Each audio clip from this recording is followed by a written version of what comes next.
I think it's safe to say that the global pandemic in 2020 changed the world.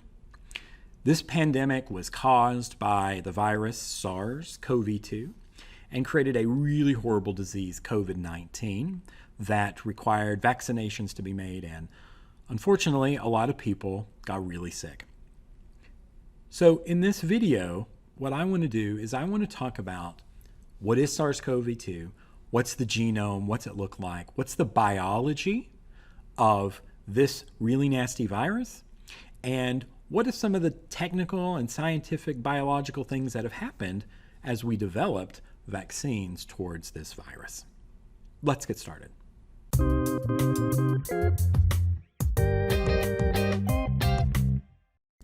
So before we can get into the idea of SARS CoV-2 specifically, we want to talk about viruses. What is a virus? Well, SARS is a virus.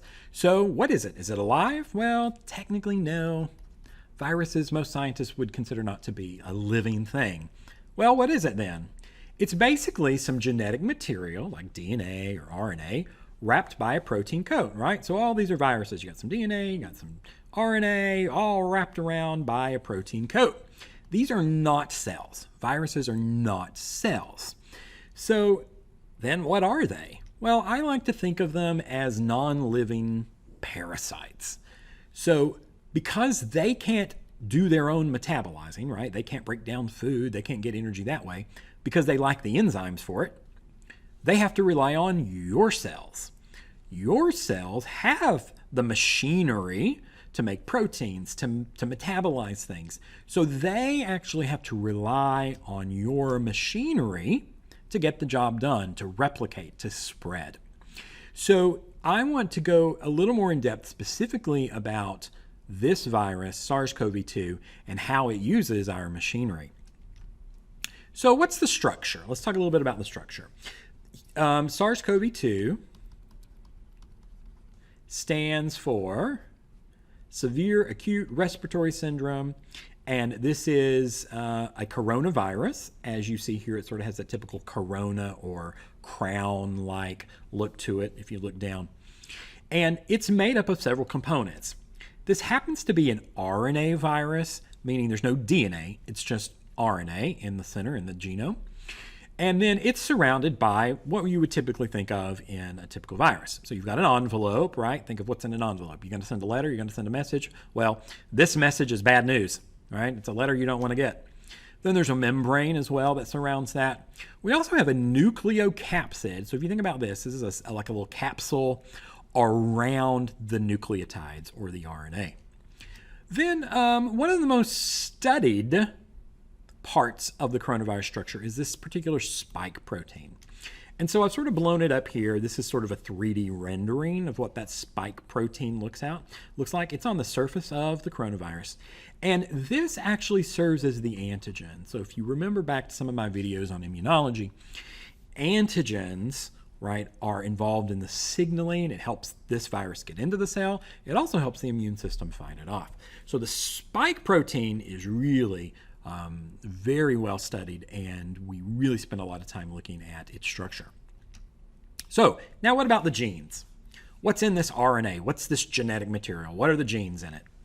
So it happens to be an RNA molecule, an RNA virus, and it's 29,903 nucleotides long. So if you start at the 5' end, which we typically do, and go to the 3' end, you'll see the typical stuff at the 5' end. You've got the 5' cap, you've got the poly A tail down at the 3' end. And you can also see that the order of the nucleotides, the first, I don't know, between 266 and 13,468 nucleotides, you see ORF1 region, then you see ORF1b here up to 21,000. These are mostly proteases as well as these enzymes that are involved in replication and transcription. Okay, what is that? Well, think about this, right? We talked about the idea that viruses don't survive on their own. They need you to replicate. They need you, your cells, to make more virus. So these first genes here, this first, I don't know, 2/3 of the genome is really all about these proteases and polymerases, which make more copies of this viral RNA, right? So replication and transcription of that viral RNA. And you can see here some of the typical offenders that we think about when we think of replication, transcription. Helicase, right, unzips the genes. Polymerases, this is the actual enzyme that makes more RNA. And endoribonuclease is another tricky little thing in this virus. If you think of nucleases, you may remember of those things that help to break down others. And so in this SARS-CoV-2 comes prepackaged with the gene to make a nuclease, and we think that's sort of helping it to survive and get against some of the defenses in the cell. To me, this is the most interesting section down here. It's that sort of last third, because it contains the spike protein, you remember, this antigen on the surface. And this spike protein is what binds to some receptors in our cell, the ACE2. We'll go over that a bit more in a moment. But this one is really essential in getting into the cell. So there it is. It doesn't seem that scary, right? You've got it's just some RNA in a protein, but it has wreaked havoc, causing a global pandemic. So how does this spread? How does this nasty thing spread? Okay, well, there's the virus. You know, everyone's wearing masks. Everyone had to wear masks during a pandemic because this is suspended in tiny droplets in the air. So when you cough, you sneeze, that virus, which is in the airway, is expelled out. And we actually have done some studies, and this stays in the air for a longer time than you might think. So then this poor guy comes along. He breathes some of the air. Oh no, that virus goes right down into the lungs. It's got a direct path to your body. And what we find is that the coronavirus, once it gets in there, its spike proteins on the surface actually bind to some of the proteins here in the mucus, some of these mucins. Now down here you see some of the epithelial tissue that lines the airway of the respiratory system. And some of these will eventually find their way into those cells, but some of them will stay here as well. And this creates a problem because the virus is staying in the airway, at least for a time, which means then when you cough or sneeze again, because these are in your airway, they just come right out and we spread it to someone else. So this is a virus. It definitely does not spread the fastest. It doesn't have the greatest R0 factor. There are viruses that spread more rapidly, but it's a pretty solid spreader, and as we can see as it moves through a community. So once it gets there in the airway, how does it actually enter your cells and use your machinery in your cells? Well, it uses a little trick. It uses a receptor that's on a lot of your cells called the ACE2 receptor. So why do we have these receptors on our cell? Well, you know, cells communicate with each other. They have receptors on them. This particular receptor, the ACE2, stands for angiotensin converting enzyme. So this is a particular enzyme which helps modulate blood pressure and inflammation. Well, where do we have blood in our body? Oh, lots of places, right? So these ACE2 receptors we find actually throughout the body, all over in a lot of the tissue. And so what happens here is the SARS-CoV-2 virus hijacks this natural ACE2 receptor. All right, so here's your cell down here. And here's an ACE2 receptor, right? Remember, these are all over your body to help with blood pressure and stuff. The spike protein, right there, on the SARS-CoV-2 binds to the receptor and tricks your cell into taking it inside. So there's SARS-CoV-2. With the help of this protease here, what it does is it sort of clips off some of the spike, right? Activates it, and then fuses with the membrane. The viral RNA, as you can see here, comes right into the cell. So it hijacks one of your cell receptors to get into your cells so that it can replicate. So maybe you're asking, okay, have there been studies? Where are all these ACE2 receptors in the body? Where can we find them? Well, actually all over, right? Brain, stomach, gallbladder, liver. I even saw something to say there were some in the testes. Well, why don't we hear about all these being issues with COVID? Well, they may be in the future, right? We still don't really know. There could be lots of problems later down the road with some of these other organs that the coronavirus infected. We just don't really know. What we hear about, though, now, at this point, is that this coronavirus is really affecting the lungs, causing some acute respiratory distress. It also is affecting the heart, right? We're seeing some myocardial infarction, some inflammation of the tissue. And then you can also see that it affects our vasculature system, right? All our blood vessels. And it can even lead to some inflammation, some dysfunction. So these receptors, even though they're all throughout the body, the ones it seems to be targeting that we see some of the real big issues with are these, especially in the lungs. So I want to talk a little bit about what's going on in the lungs. When we think of COVID, we think of it as something that's, breathing problems. So we really want to delve into this a little bit more. Okay, so we say SARS comes in, right, goes down the trachea, into the lungs, to the bronchioles. At the very end down here, there's these little sacs. To me, they kind of look like a cluster of grapes. And these are called alveoli. The alveoli is the site of exchange, right? Why do you breathe? You breathe in this oxygen. The oxygen needs to get to the blood vessels so the blood can take it everywhere it needs to go. So this alveoli is the site where that oxygen joins the bloodstream and then goes to the rest of the body. So if we then take this and blow it up, what's happening in each of these little alveoli sacs, if you have a SARS infection, is that here's the virus, there's that nasty thing, comes down, and one of the first responders are macrophages, right? Watch my immune system video and you'll learn all about macrophages. Macrophages are often the first line of attack, and we see that it releases these cytokines, which are these just little cellular proteins that then sort of invoke more of an immune reaction. They recruit its friends. Look at all these other white blood cells coming in to help, which then release their own cytokines, and we create what we call a cytokine storm because everything's now releasing all this and we're saying, hey, there's some bad stuff happening. When that happens, one of the side effects is these cells have alerted the immune system, hey, send reinforcements. And as that happens, this blood vessel here, right, you see the blood, you see some of your red blood cells.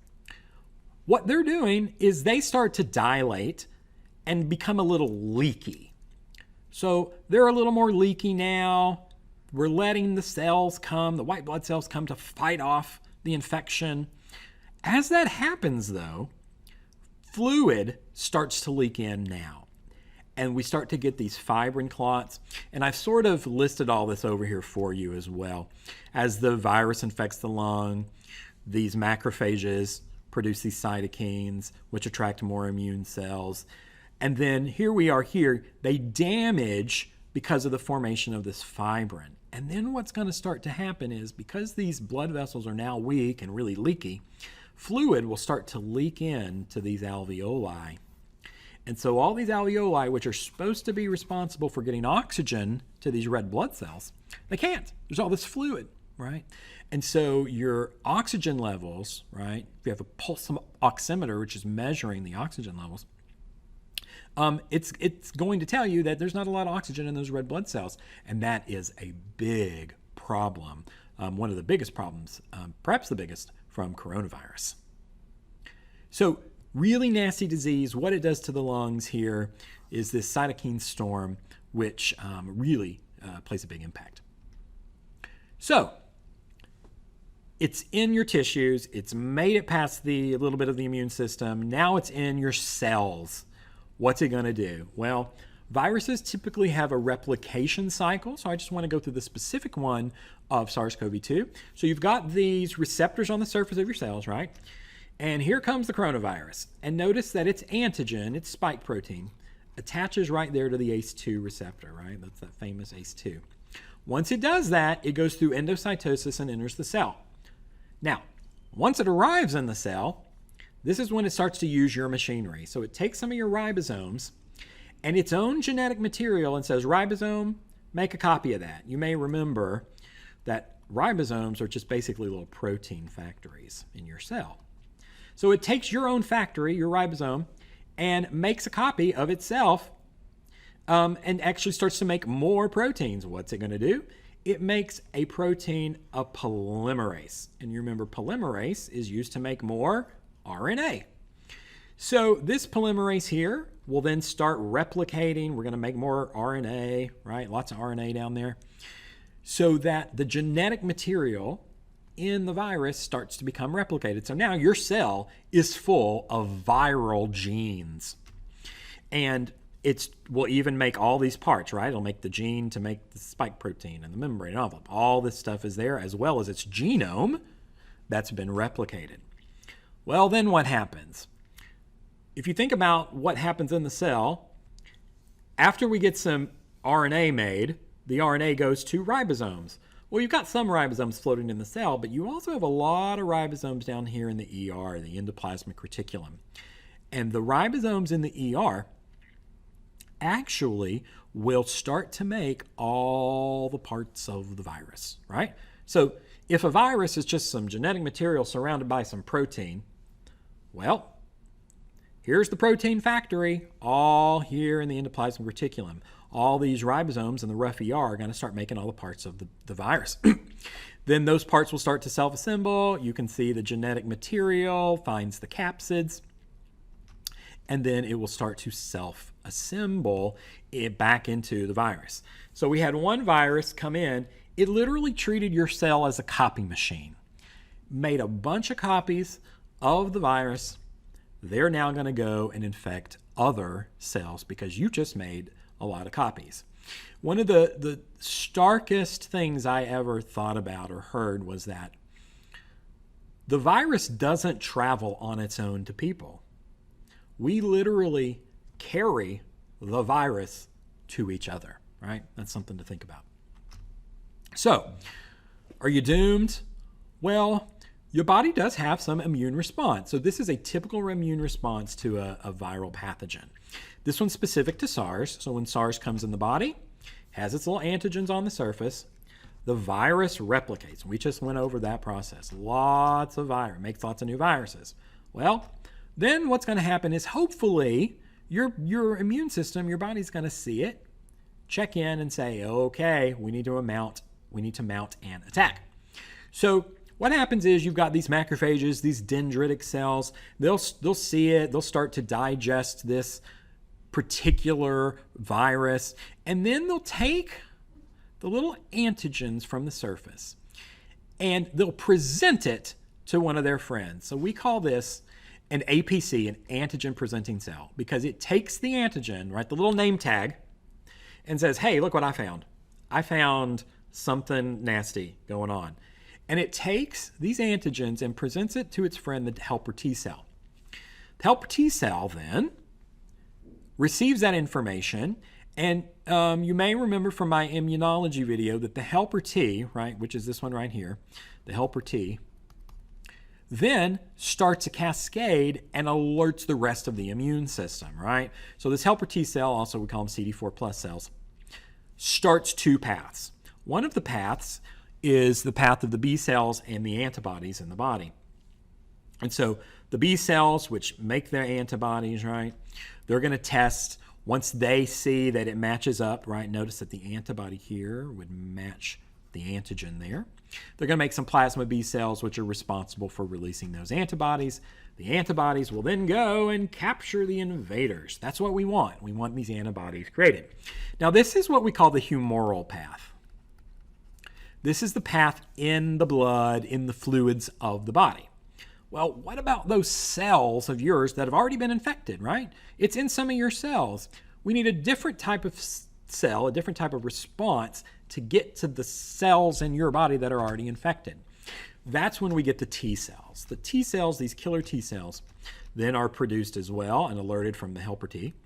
And they will go and destroy the cells and fight the coronavirus in your other body cells. So that's what we call the cellular response. Now, this whole thing takes 10 to 17 days to get a full response, which is why once you get it, it will take a while for you to really get over it.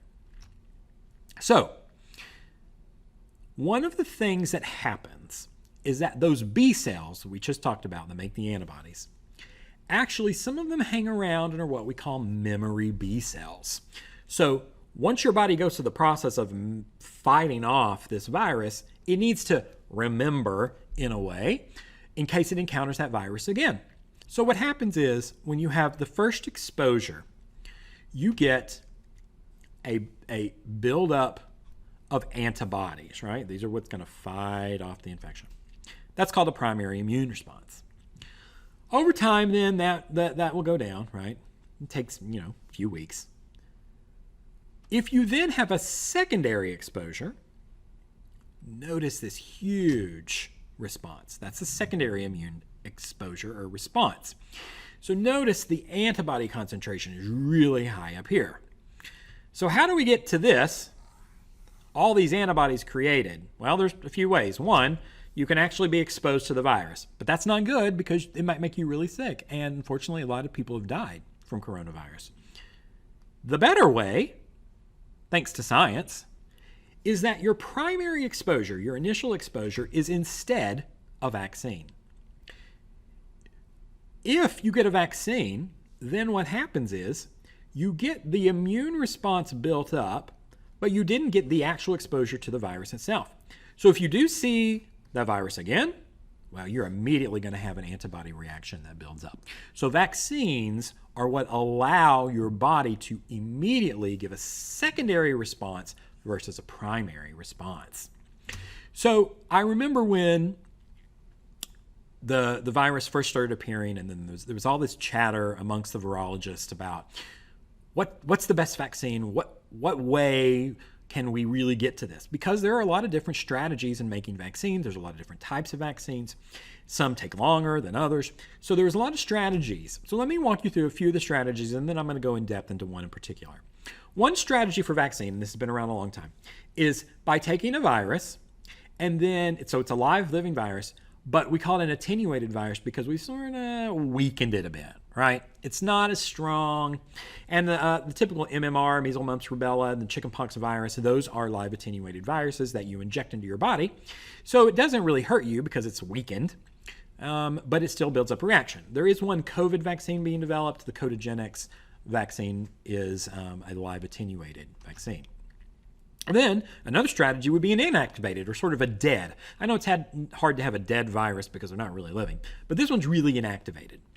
So your body will still build a response because it sees a virus, but because it's inactivated, it's not going to really hurt you. So this was our polio and some of the nasal flu vaccines that you get. And there is a COVID vaccine being developed, the Sinovac vaccine as well. This one's an interesting one. This is a viral vector.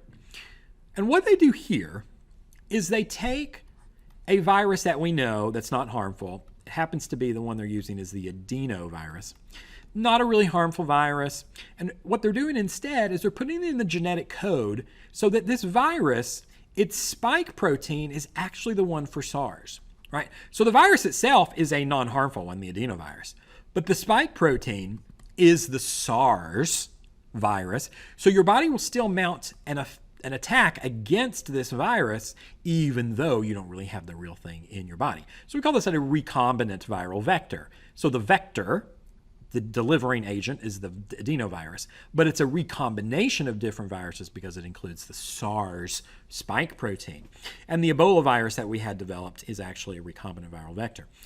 The two big ones that you hear about, Johnson & Johnson and AstraZeneca, these are actually recombinant viral vector vaccines. And then there's another way. Well, instead of doing a whole virus that just has a spike protein, why can't we just take some of the parts, the spike protein itself, and expose it? Well, that's one particular way that they're doing it, and that's the Novavax vaccine. And we've seen some other vaccines that do this. Most of the seasonal flu vaccines we get are recombinant protein parts or subunits. HPV, pertussis, those have been ones that use this strategy. The most interesting one to me is the one created by Moderna and Pfizer. This is using biology pure and simple in its most beautiful form. What it's doing, what these viruses done, and by the way, we've never had one like this before, is it takes genetic material and it only gives you a part of the genetic material that you want to fight against. So if this was the RNA for the coronavirus, it takes a specific part of that, the spike protein, and actually puts that into your body and lets your body build a defense against it. So how does this work? That's the one I want to go into a little more here. So the Moderna and Pfizer vaccines work using the old, reliable, what we call the biology central dogma. This is a famous idea in biology that DNA makes more DNA. That process is called replication. Your DNA is used to make messenger RNA, that's transcription, and then that messenger RNA is used to make the proteins that make up your body, that's called translation. I like to think of this as like a cookbook, a recipe, and the dessert. So let's say you're going to make a nice chocolate cake, and you've got a recipe book. That's like your DNA, right? The recipe book. It's got lots of recipes in it. You don't need them all the time, but occasionally you need to find a particular recipe. So when your body needs to make a protein or it needs to make the cake, what happens is a copy is made of the particular recipe. You don't have to copy the whole book. You just need one recipe. That's messenger RNA. Then you use that recipe to make the actual protein, or the actual, in this case, the cake. So what does this have to do with vaccines? Well, you know, SARS is an RNA virus. So what the smart scientists at Pfizer and Moderna did is they designed a vaccine, and here it is. This is the actual vaccine, what it looks like molecularly, is inside they've got their own little piece of manufactured RNA. The RNA, though, that's inside it is just the genetic material for the protein that makes the spike protein only. It's only the genetic material that makes protein, not the rest of the virus. And it has the typical 5' cap and poly A tail on it. How do they get this into your cells? Well, it's brilliant. What they did is they designed some lipid nanoparticles to surround it, because our cells are made of lipids as well. So this can just go right into the cell, and then your body will make the S protein. So let me walk you through specifically what's going on here. I got some drawings on there, but I think you can still see what's happening. What you see here is, all right, here's our vaccine. And once it gets inside that genetic material, that RNA, it can go right past these steps. It can go past replication, transcription. It goes right to this step, the translation. And so what we see here is it comes in and it finds a nice ribosome there. We do love our ribosomes. Ribosomes take and read the genetic material from the 5' to 3' direction and make a protein. What protein did it make? I wonder.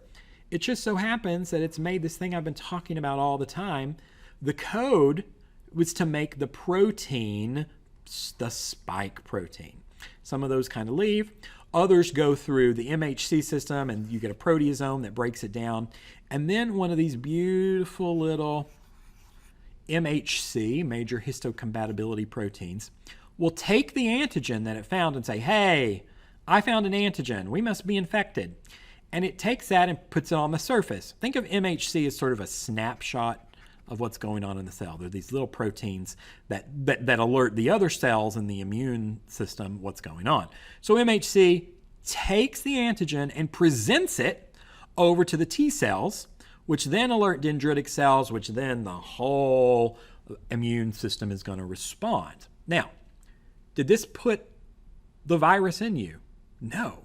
All it did was put a little messenger RNA in your cell, and the cell made some spike proteins. This is not what's harmful, right?